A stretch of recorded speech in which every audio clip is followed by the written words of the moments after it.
All right. Hello, everybody, podcast fanatics, podcasters. Thank you so much for joining us. My name is Megan Batchelor. I am the membership manager with WFAE.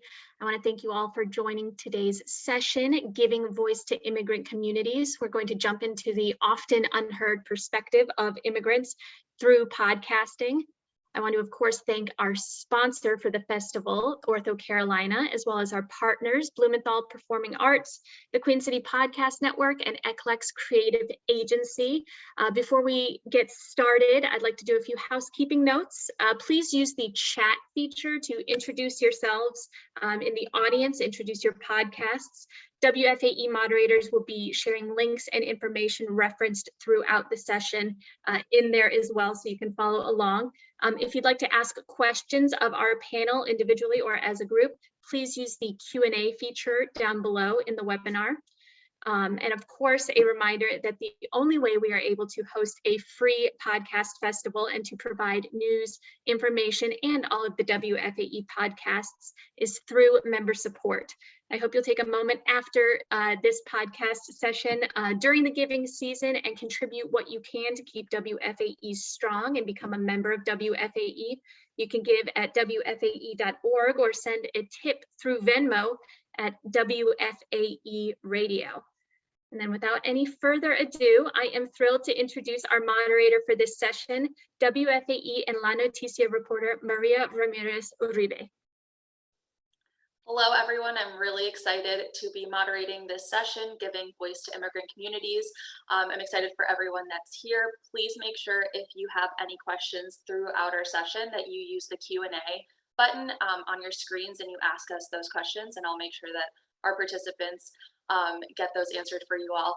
I am very excited for this conversation. We have a great lineup of guests. We have 3 different podcasts represented, and so I'm going to go ahead and start off giving a very, very brief overview of everyone. If you want to learn more, their full bios are on the Charlotte Podcast Fest website. So to begin, we have Virginia Public Media's Resettled podcast. This is a 6-part series following a refugee family as they resettle in Virginia, and with that, we have Ahmed Badr, who's the host of Resettled, and we also have Angela Massino, who's the executive producer. So welcome to both of you. Thank you for being here. From the Haitian American Diaries, which is a podcast following the experience of being Haitian American here in the US, we have sisters Elizabeth and Jennifer Edouard. Thank you so much for being here as well. And finally, last but not least, from the Immigrantly podcast, we have founder, producer, and host Saadia Khan. So thank you all so much for being here. And Saadia, I'm going to go ahead and start off with you. Tell me a little bit about what made you want to cover the topic that you cover in Immigrantly and what made you want to start this podcast. First of all, thank you for having me. I am really excited to be in the company of such amazing people creating great content. For me, it's simple. I am an immigrant. I am Pakistani American. I've lived in the US for almost 20 years. And believe it or not, I thought like I had achieved quote unquote American dream, whatever that means.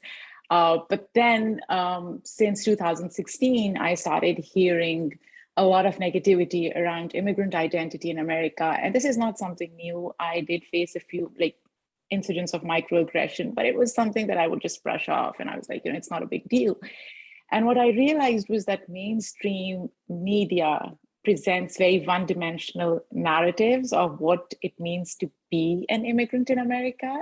We know that America has undergone these numerous iterations of discrimination against immigrants. And I thought, why not create a platform, an open space where we can have these conversations, but in a more authentic and unadulterated manner. I am an immigrant, as I said, so I have an outsider-insider perspective. And the goal is to bring conversations that are not happening anywhere else and to basically reclaim our narratives. And present a more nuanced perspective on immigrant identity, especially in the US. Thank you so much, Saadia. And I'm going to go ahead and pass that question along to all of our guests. So from Resettled, Ahmed and Angela, whichever one of you wants to answer that question, go ahead. Thank you. Go ahead, Angela. Yeah, so I mean, similarly in 2016, especially for around refugee resettlement, and we addressed this in the first episode, but there was a lot of interest around better understanding and knowing who's resettling in our communities, and there was a big gap in reporting around that. We're growing. Our station was a really small reporting team, and we hadn't started doing podcasts at all. So we gave it a shot, but I knew that we couldn't do such a project without getting someone like Ahmed on board.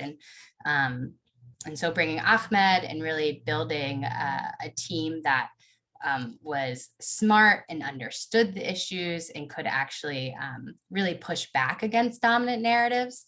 And also to understand the complexities around resettlement and the emotions involved there. That's where Ahmed and, like I said, a lot of the team kind of was really intentionally built to make sure that the podcast was better, was representative. But Ahmed, I don't know, what are your thoughts around why did you join Resettled? Yeah, I mean, so many wonderful reasons.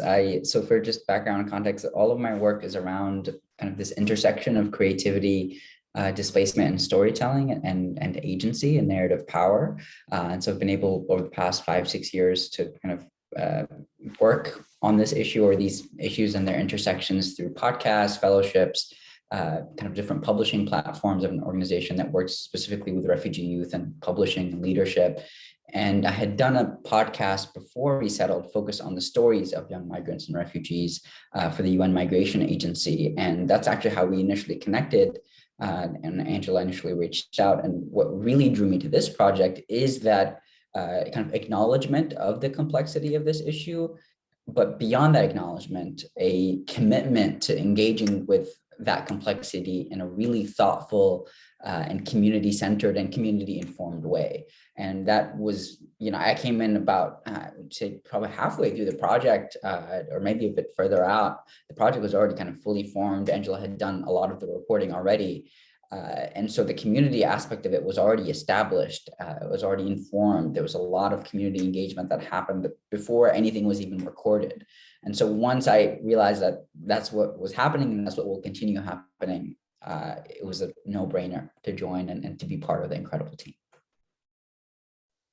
And finally, the Haitian American Diaries. Elizabeth, Jennifer, do you all want to talk a little bit about what made you want to start your podcast? Yeah, definitely. So funny enough, when we were younger, we used to do funny little radio shows together. Me and my sister, we would just record it just for ourselves on our tape recorder, make up stories, make up commercials. And my dad always thought, oh, you guys are going to be entertainers one day. It never happened, but we get older now in our 30s. And the pandemic hit. It was the beginning of 2020. And we were realizing there were so many Haitian Americans from our generation, first generation, that are really putting a high spotlight on us and showing like all the great things that we can do. And we were like, we want to be a part of that movement because especially growing up in the early 80s and 90s in New Jersey, we were bullied and we had friends that were bullied for being Haitian. And we were targeted in a sense of a lot of the things that you heard on the news about Haitians and things about them being unclean. And hearing that and growing up with that stigma attached to our culture, we really wanted to find a way to kind of highlight all the good things that we do. So when we're able to have our family members and our friends come on and talk about, these are the great things that we're doing as Haitian Americans. These are the great things that our parents did coming to this country, making sure that we had everything that we needed, and just showing their perseverance and the things that they've gone to just to make it in America. I think that was the biggest goal for us, is to just highlight that and teach other people about Haitian Americans that may have never really come in contact with Haitians or probably have that negative idea around what it means to be Haitian. Jenny, anything to add? Yeah, I mean, definitely to bridge with everything that you're saying. Personally, for me, I've always sort of been somewhat of, a passionate person when it comes to things. I'm very passionate about music. I'm very passionate about community. I'm very passionate about giving information out into the world where they can like look at things from a positive perspectives. And different jobs that I've had throughout my life where I worked in an airport, I worked in nursing homes, I, was able to sort of see humans connect and interconnect and connect with different people that otherwise, wouldn't necessarily talk to me or want to say anything to me. And as I got older, I dabbled in podcasting, and especially with me and my sister, it all stemmed from that. So I've always found a way to do something creative. It's the reason why I'm still on this earth. And so when Liz called me and was like, do you want to do a podcast together? Like, it was the best moment for us, each other, our connection with each other, and, to be able to just like be that voice, because exactly what she said, like there's so many people that show in the comedy side because we love to laugh. And so that's kind of how we like to give information, is, connecting people together with storytelling. Absolutely. Jennifer, you mentioned this sort of connection with humans, kind of all of us talking to each other. And I think something that we all know as people who create content that's really important is who our audience is, right? And so Ahmed, Resettled is a little bit unique in that you all reported on a family and are sharing their experience. What was that balance that I know I've had to, as an immigration reporter, think about between talking about immigrants versus talking to immigrants? Who was your target audience, and how do you balance that out? And I think Angela had a lot to say in this regard too. So each episode, focuses on a different aspect of displacement, or a different aspect of resettlement specifically. So another key piece of the project is that the displacement piece is mentioned, but it's not necessarily at the center. There are these themes that we explore that transcend that initial displacement. Every episode focuses on a different story, a different perspective. There are some through lines that continue, but we're dealing with multiple stories that are intersecting with these themes differently. The culture episode, and then the jobs episode, arrival. It really just kind of builds up, and then each episode is stands independently, but also builds upon the other. The question he poses is really, really key to the work in general, and it's one that we have to ask at the beginning of the project, in the middle of the project, and at the end of the project, and continue asking even after the project is over. I think for us, it was that maintaining that community link. So we had community input into the project. We had folks that would help us with the production, and folks that were involved from the very beginning, going on like over a year, 2 years, right? So Angela, you led all of this, so I'll turn it over to you. Yeah, absolutely. I think from the beginning, when the project was greenlit and when funding was greenlit, I think that's when my first immediate thing was, I need to hire a host, and I need to hire a host who can actually speak on this topic, and who can really be a partner within building this podcast. And so the original host was actually a woman from Afghanistan who'd resettled like months before connecting with me, and she was fantastic. I think that's actually why we were selected for the NPR Story Lab project. And so from there, though, just once again, just being intentional about building the team, and Ahmed talked about our community engagement. We, as a station, and there's hopefully some station folks on here, I mean, we started from zero when it came to interacting with any immigrant community in Richmond, Virginia, or in Virginia, which is a hard place to start, but also you have to start somewhere. So there was a lot, and I really pushed forward. It wasn't just us going in and reporting, but it's us making sure that we were at the different cultural festivals, and that we were recording stories on site, and that we were building trust, and that we were making sure we were connecting with not only the resettlement agencies and the people that they gave to us, but that we were trying to make sure that in some ways that we were embedded. And so there was also another Afghan reporter who worked really closely with us too, all of which were paid. So make sure if you're a station person on here, no work was done for free. Interns that we were able to bring on too, and who were able to share their experiences and help inform the project, they were also paid. So making sure that, the station starting from zero was actually intentional with who we brought onto the team, built the team, and those right stories were told.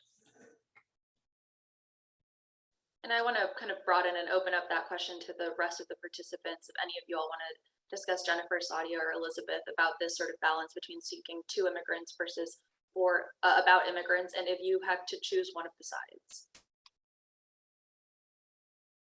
I can go first. So for me, I am an immigrant. So for me, it's been an immersive experience, right? It's my lived experience. But then what I did, which was intentional for me, was to bring team that has connections with immigrant identity. And most of our team, all women, I'm proud of that, are either kids of immigrants or they themselves are immigrants. And that makes for such a strong and powerful storytelling, because we are bringing our lived experiences. Now, we are all from different ethnic and cultural backgrounds, different religious affiliations, different nationalities, like original nationalities. And that makes it all the more rich and nuanced. And we also do a lot of outreach through social media. We reach out to people. We reach out to people that we think will bring more depth to the stories that we are telling. So for me, it is both talking to immigrants. I am an immigrant, so it just sounds a bit surreal that I am basically telling my own stories at times, and then also reaching out to other communities, different immigrant communities, because our team is made up of various immigrant communities, and that's how we work on different themes and different aspects of our work. For us, it's a combination of both. My sister and I were first generation Haitian American. Our parents are immigrants. So we're more so talking about immigrants. We're giving our Haitian family members and our Haitian American friends and family members, and even our friends from other cultures, opportunities to come on and talk about their culture. We're giving them a platform to share their stories. So we do focus more so on that, and that's kind of where we want to do. We want to just give them a chance to highlight their good rather than talking to immigrants. That's not always the focus, but we do a little bit of both. Jenny, if you want to tag on to that. Yeah, so like when we're talking to immigrants, when they're on our podcast, we like to have them, focus on topics that we believe that will be relatable, to anyone that's listening. And so when we talk from like the first generation, Haitian American perspective, those conversations, we're talking about our experiences and other first generations of other cultures that are, that can kind of relate as well. So we're just trying to find the link, between everyone, so they can connect, whether it's, laughter or, just a cultural, community in, how everyone is sort of raised growing up. Jennifer, you're talking a little bit about how people can connect to your podcast, and we actually got our first question, and I just want to remind everyone who's with us that you can use that Q&A button to ask us questions. And this question, I'm going to go ahead and direct it to you first, and it's, how do you market your podcast within immigrant and non-immigrant communities, and then how do you build your audience? We have 9 episodes out, so at this point, it's we're definitely at the beginning stages of it.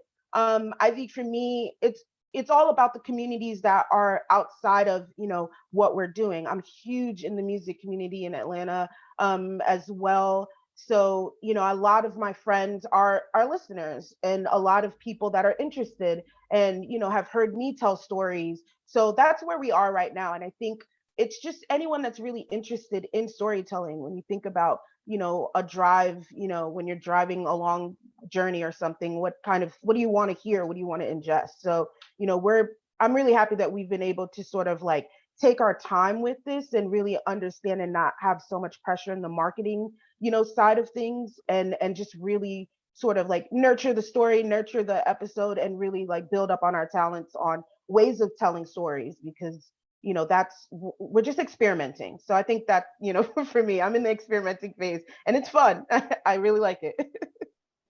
Yeah, I think it's definitely a passion project for us right now, where we're not focused so much on monetizing and focused so much on we have to get sponsors, we have to do this. I think we're more so like, we know that this is a story that people want to hear. We know that this is a culture people want to hear about. We know that this is a rising trend in a sense, because we see so many of our fellow first generation Haitian Americans really putting a mark on Instagram and putting a mark on TikTok. So we're like, okay, this is we're not, beating a dead horse. We're not in something that no one cares about. So if we can take time to nurture it and allow it to grow, I think we want to just take it slow at this point, rather than saying, oh, we have to market, oh, we have to, make sure everyone's listening. Angela, do you want to take on this question as well, how you market and kind of build that audience? Yeah, absolutely. So audience is a great question. That's actually something that you should think about before even starting the podcast. And we had a lot of discussions about this. And NPR Story Lab, they have a really good, especially if you're in the early stages of a podcast, check out their resource for sort of the early stages of starting to build your podcast. So at first, when I came in, it was like, this podcast is made for and by people who are resettling. And then I was told that is a very limiting audience if you really think about the numbers in the United States. And then a station colleague came to me and was like, oh my gosh, I'm so glad you're doing this podcast, because these poor people have come from such a terrible situation, and thank goodness for America. And I was like, I think I'm making this podcast for you. Because there's just so much, there's so many misconceptions out there, and there's so many people who want to do good, but can actually do harm, a lot of harm. And so how could we better inform people through this podcast so that they could think about the more nuanced ways and also feel a visceral connection, I'd say, to people who are resettling, because the stories that we share and the way that we present it, which this is honestly to our lead producer, Gilda DiCarli, she did an amazing job with this, but it's hopefully shining a mirror on US culture and the oddities that what we put people through, in order to not only get to the United States, but to succeed. And if that is even and what is success and what is the path to success. So audience is like number one. This is just practical advice, but in platform marketing is the best marketing that we've found. So finding other podcasts like Immigrantly. Actually, I think we ran an ad in Immigrantly. So finding like podcasts, connecting with them, connecting with their production team, and seeing if you can do some swaps. That's the honest to goodness the best way to do that. Like Twitter, Facebook, all that's hard. Anything outside platform, hard. Even us advertising on the radio, hard. So I'd do that. Saadia, do you want to kind of jump Yeah, that? First, just building on what Angela said, I love the way you framed the whole conversation. Marketing is tough. Now, we are 150 episodes in, and yet we are grappling with how to build on the audience. And as Angela mentioned, it's difficult because sometimes people think, oh, it's about immigrant identity, so it's about some people in the US, or it's not about me, or why should I listen to it? So building on that, it's been a challenge. We've done some promo swaps. We did one with Resettled, which was great. We do that with others. And if you have the resources, now we are an independent podcast, so we don't have resources. I wish we had more resources, but if you do, one way to market is on streaming platforms, because that's where you get your audience. You already have people who are listening to podcasts, and if they find your content interesting, it's already built in audience. So that's something we tried doing it once because of our limited resources, but that's the way to go. And then we do social media, which is free. and we have to be more economical in some ways. We've done that, but yeah, it's been a challenge. Marketing is still a challenge, and most of it has happened organically for us through our content. And if somebody's listened to it, they'll come back to us and they want to collaborate. So we have another audience question, and it's actually something I'm myself curious about as a reporter. Saadia and all of you really mentioned that there is a lot of negative coverage, right, that tends to come along when we discuss immigration and immigrants. And so I'm going to start with Saadia on this one, but what are some parts or issues about immigration that as a content creator and you yourself as an immigrant think that needs to be included more in podcasting or in digital media or in coverage about our immigrant communities? I think first and foremost, this myth or this stereotype that immigrants are a monolith group. We can see, like, immigrants are so diverse. That's one. Second, everybody in the US, except for Native American population, has some connection to immigrant identity. You have someone in your lineage who's been an immigrant.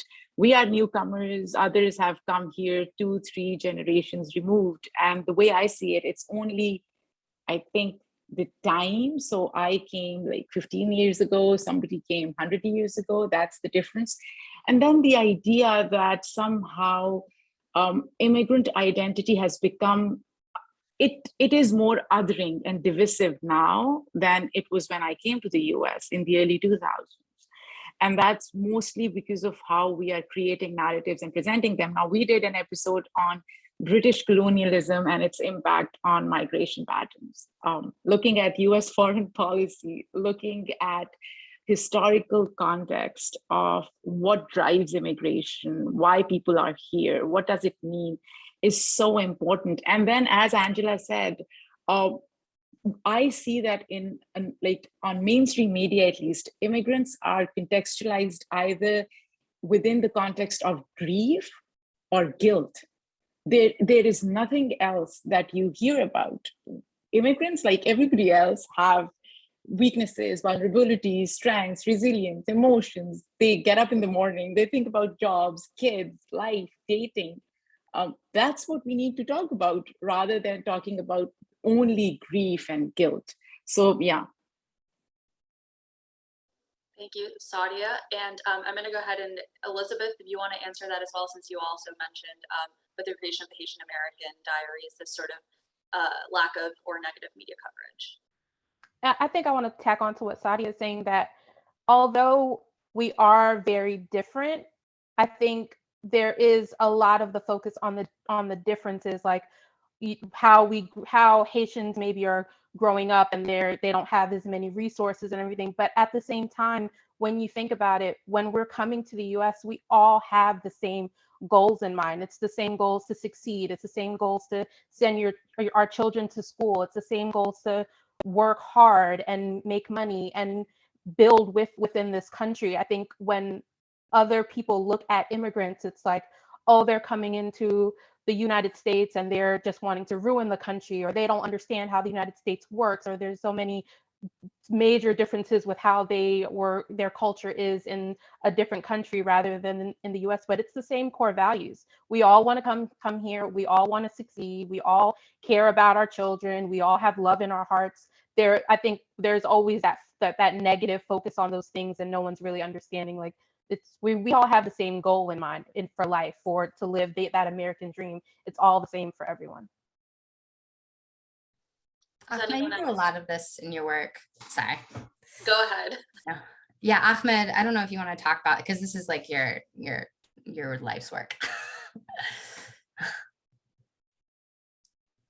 Yeah, well, I think it's really, Saadia spoke about this really well. I think that getting stories out there that are not about the tragedy or the experience that caused someone to come to this country. So I think it goes far beyond kind of humanization, or far beyond kind of putting a face to a number, or these things kind of we constantly hear, but really putting stories out there that show normal life and the stories we hear shouldn't just be, oh, here are all of the, bad immigrants that do X, Y, and Z.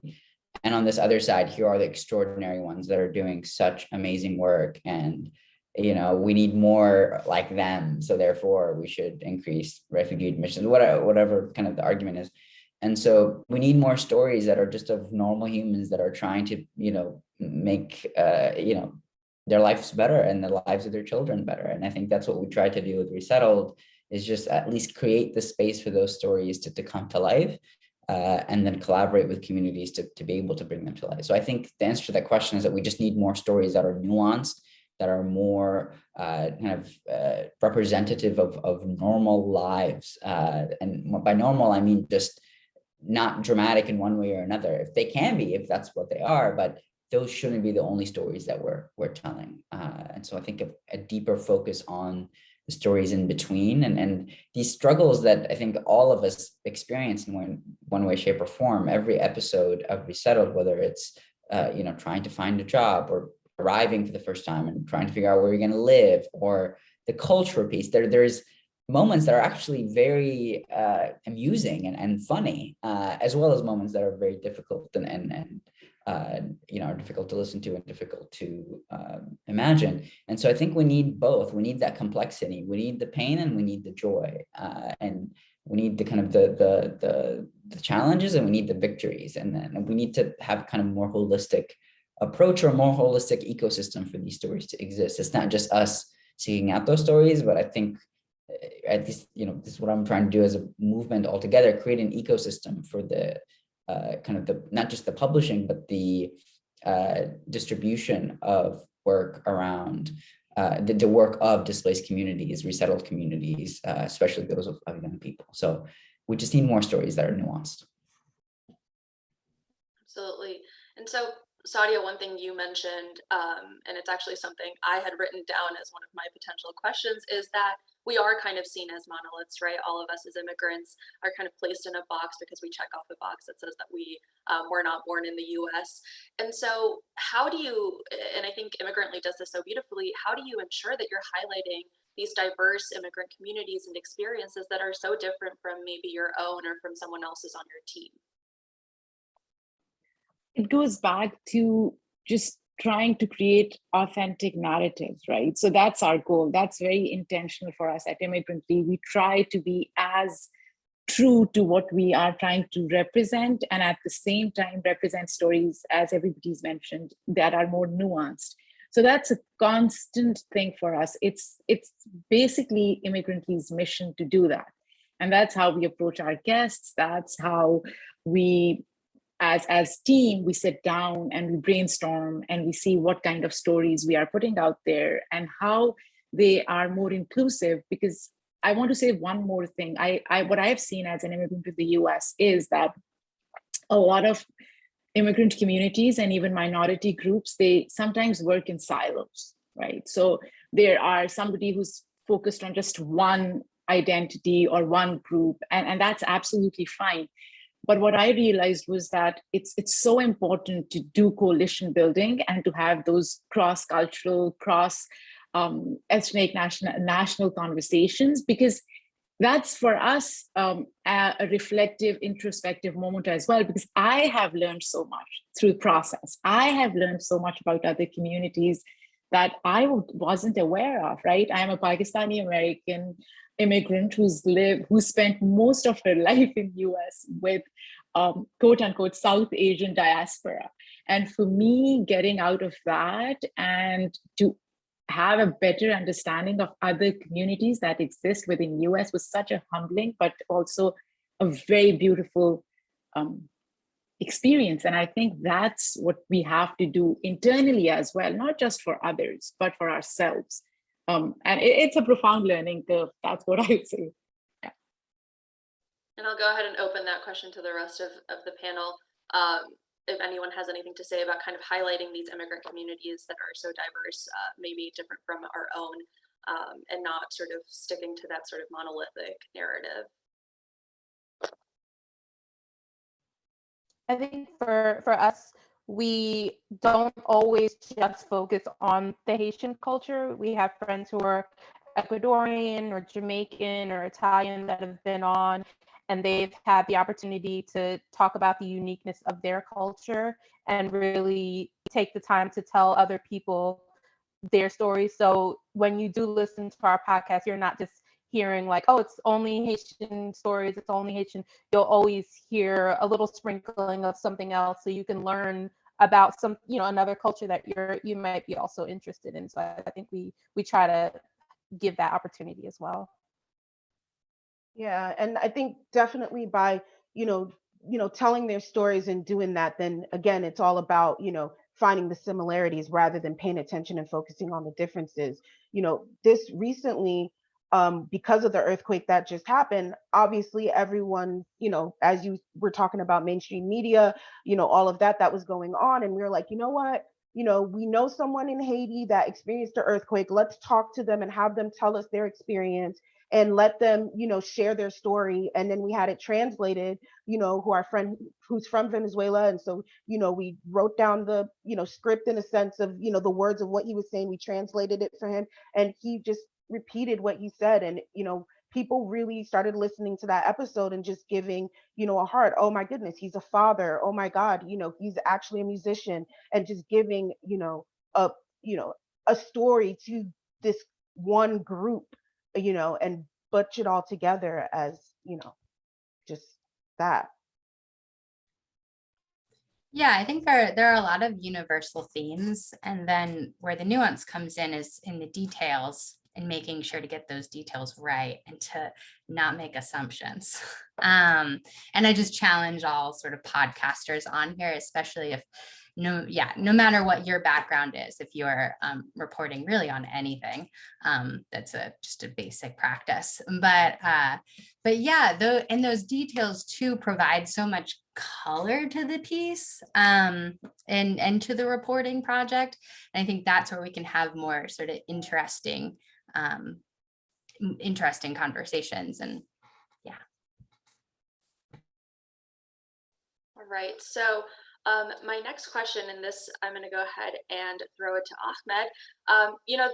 Within journalism, and you were able to participate in VPM's podcast, within journalism, there's a lot of conversation around the proximity to an issue and how that can maybe be bad, right? So for example, I'm an immigrant, therefore I should not be covering immigration, because how could I potentially do that fairly or objectively? We're sort of seeing that might not be the case, right? All of us here have different identities, but we're all able to cover the same topic. So can you talk a little bit about this debate? What are your opinions? What are your thoughts about someone close to the issue being the one reporting on it? Yeah, it's a really important question. I think on one hand, I think if there's like a conflict of interest involved, of course, I agree with that. And I think that's a whole different issue. But in terms of, as a qualification or something that can deepen the work, I really think that this kind of quest for objectivity that's not what we're talking about here. I think if you're, regardless of topic, regardless of issue, obviously here I'm only speaking about kind of the immigrant or refugee experience.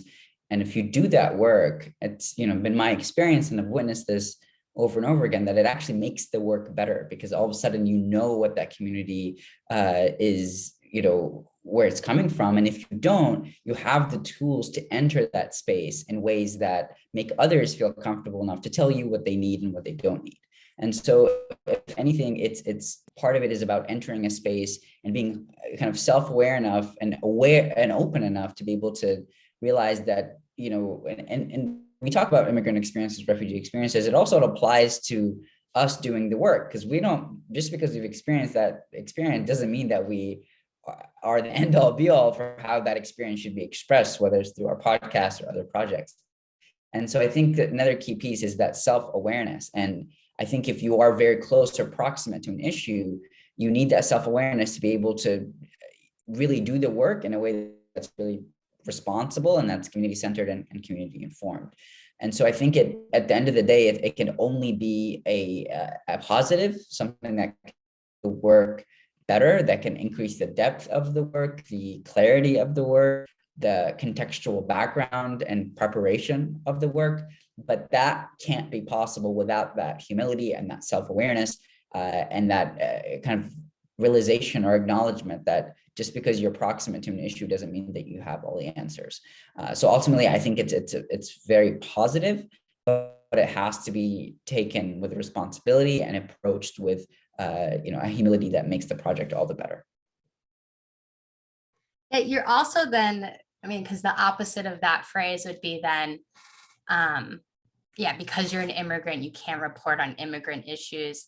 Then that's assuming bias. And that also only takes in your immigrant identity and doesn't take in the fact that you are more than that, and that you have, your journalistic integrity, that you've studied, and you're approaching it in a way that you would approach ideally any community. And to Ahmed's point, though, you're then not coming from zero. So hopefully you can, which means you just have a lot more background knowledge and information. So I think in general, we need to be seeing reporters as a whole.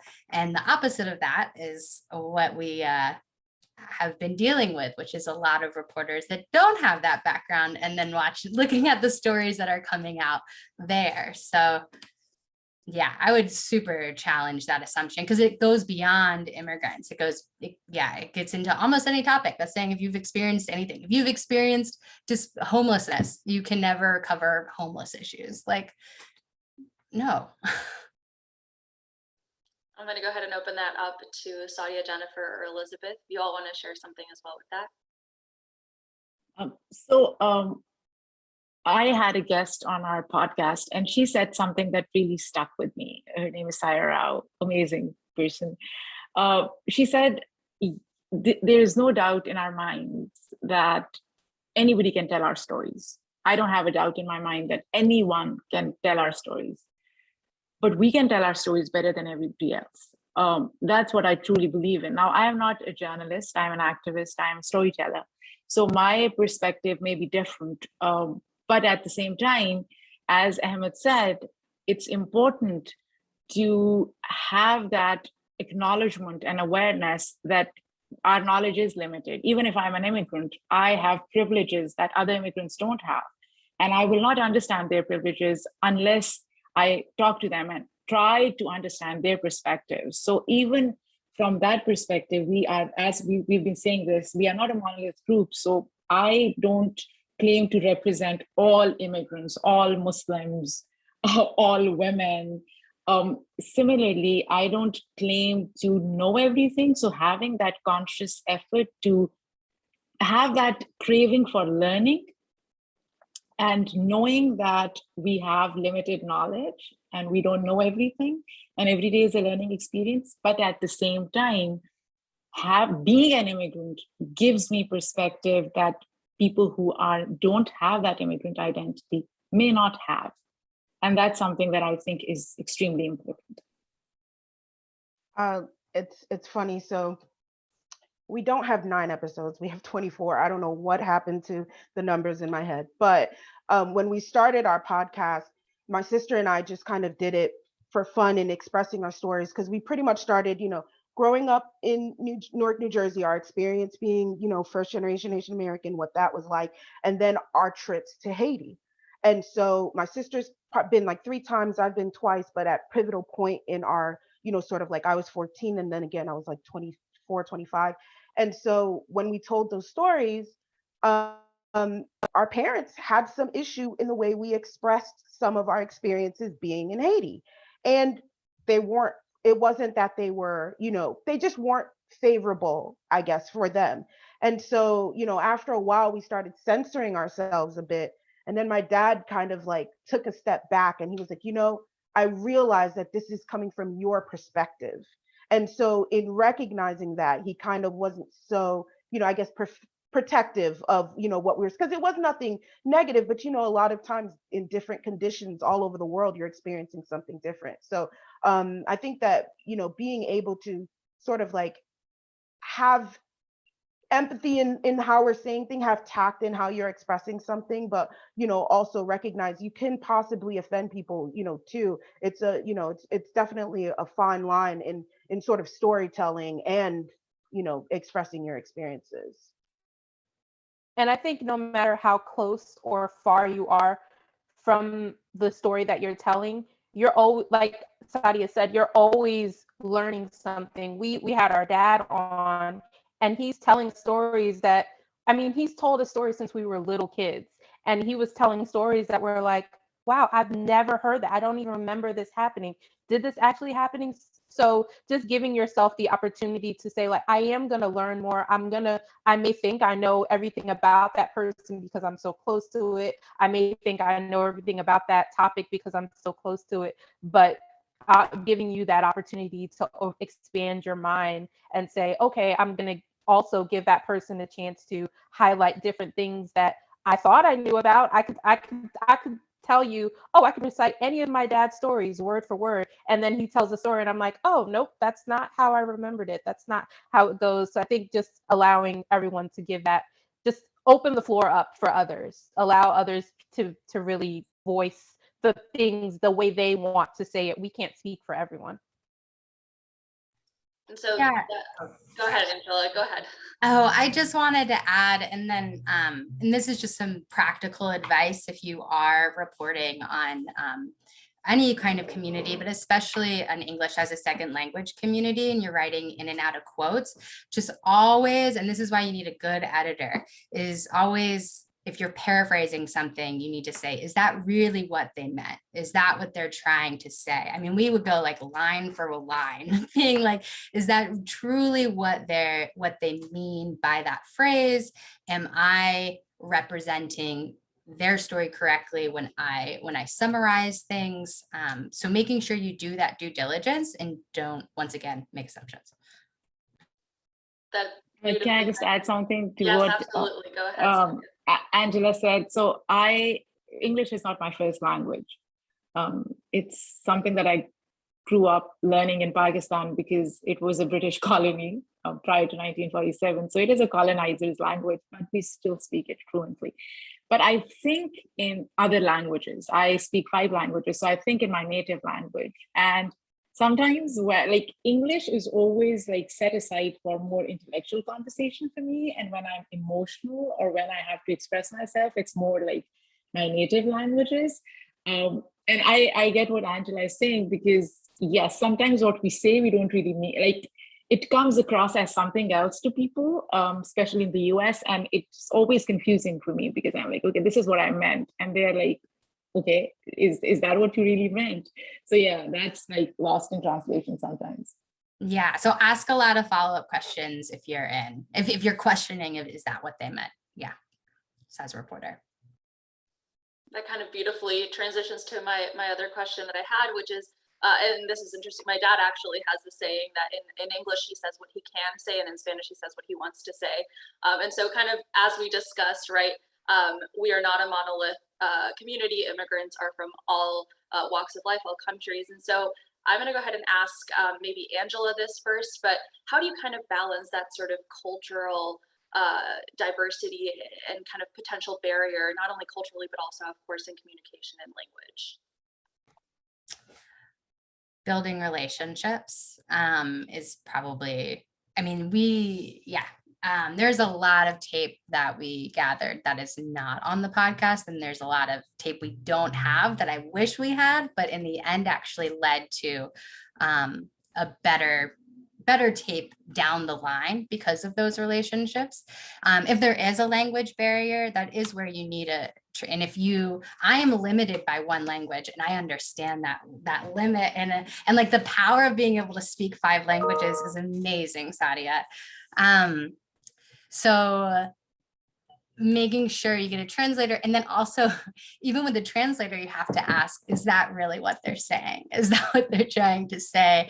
And actually have to work that out. So being patient, not trying to rush a project through just because of a deadline. Resettled had to keep pushing our deadline back. But that would be just practical recommendations. Does anyone else want to kind of add in, give any advice for that, for cultural and language barriers? Yeah, like when we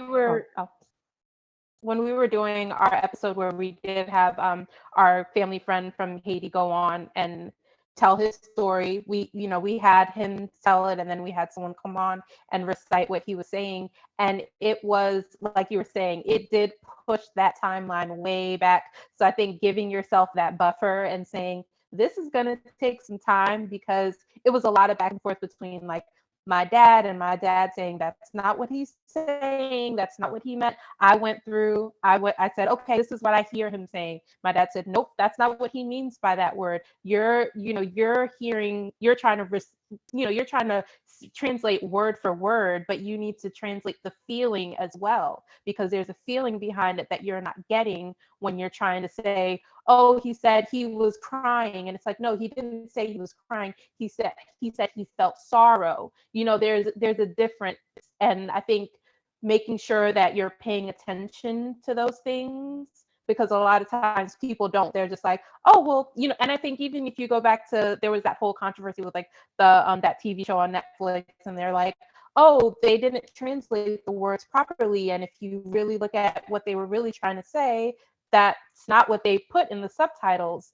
And you really miss the meaning, you really miss the message. And to not put yourself in that situation, because your listener might be, we might have a Haitian listener and they listen and they say, that's not what he meant. Why did they translate it that way? So really understanding your audience and saying, I want the audience to truly understand the meaning behind what this person is trying to say, and really grasp that.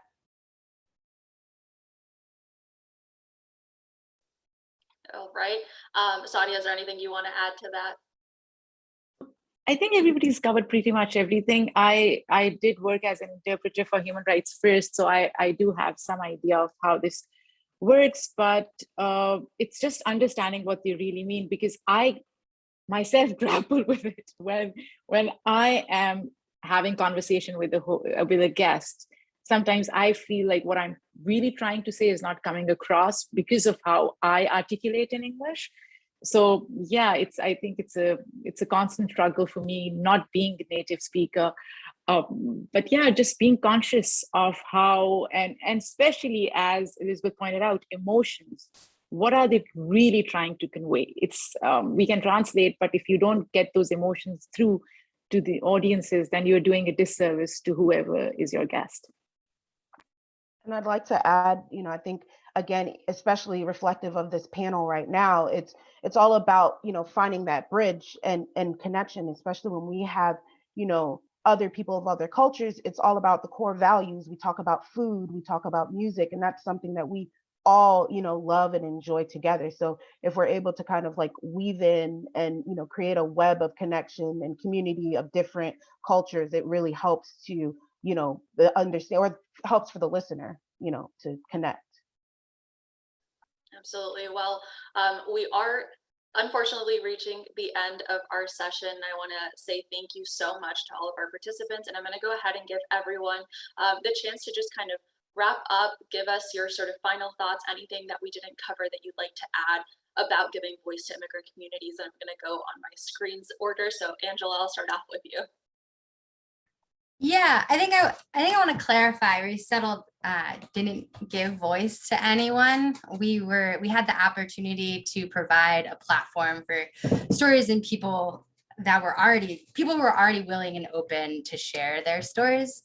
And I feel incredibly fortunate to have been in a position to help get those out there with the right team. And our team is awesome. I think if I could get anything through, I think building the right team and also using that, especially if you work as a station, for culture change internally is really important for us at our local NPR stations.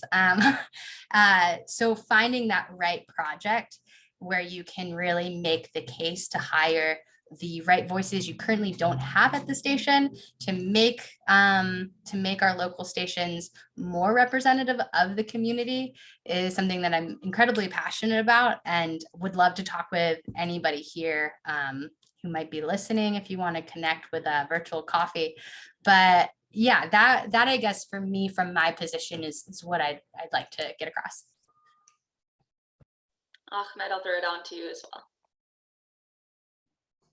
Yeah, I mean, I think Angela said it best. I think there's so much work to do in this space, and it's such a privilege to be among folks that are really at the forefront of this work. But I think ultimately, again, I think as we move forward and as we work through these really hard questions, and like Angela said, we're not giving voice to anyone, but we're just activating something that's already there. And so I think as long as we have that in mind, and as long as we approach and continue the work with that in mind, I think we're in good shape.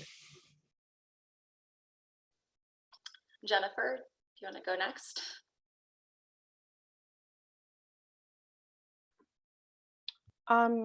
Yeah, I mean, I feel like right now with it just being my sister and I, there's so much that has, happened.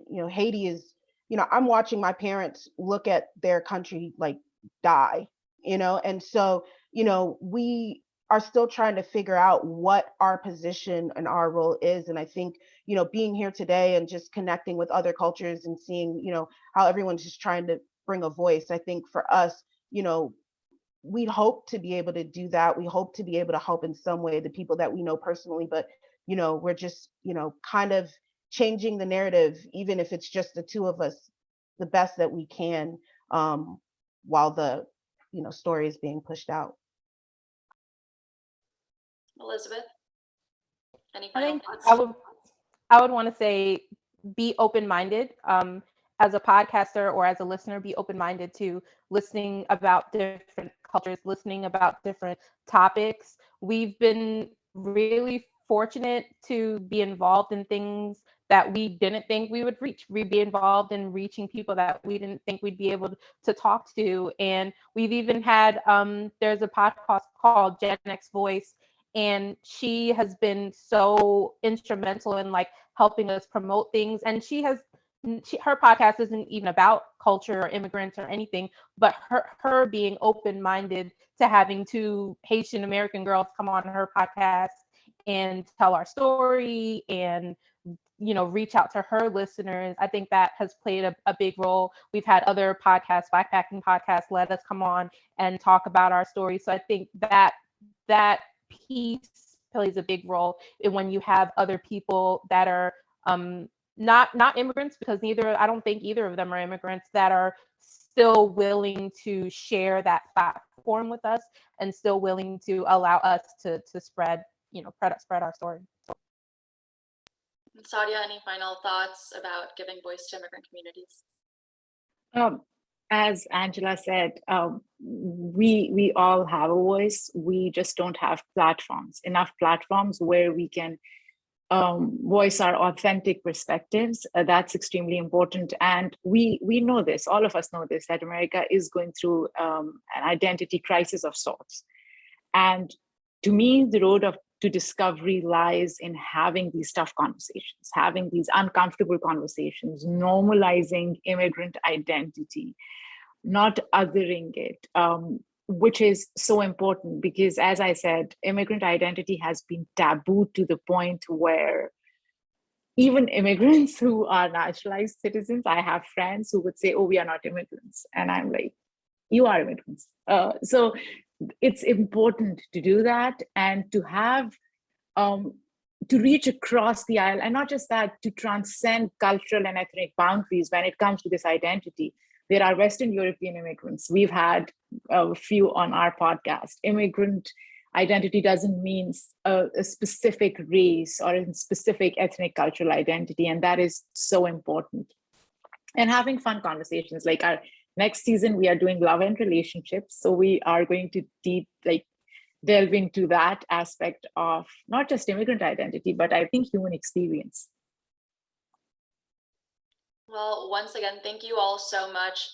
Thank you to everyone who's watching us for joining us. In the chat, you have links to all of the podcasts from the guests that we've spoken to today. And thank you all so much to all of the panelists. I've really appreciated this session as an immigrant myself, but also someone who covers these communities.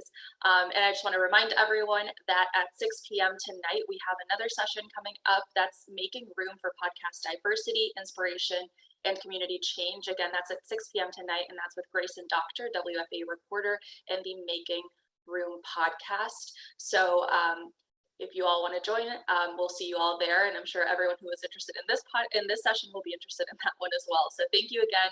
I'm Maria Ramirez Uribe from WFAE and Noticia. Thank you. Thank you so much. Yep, thank you.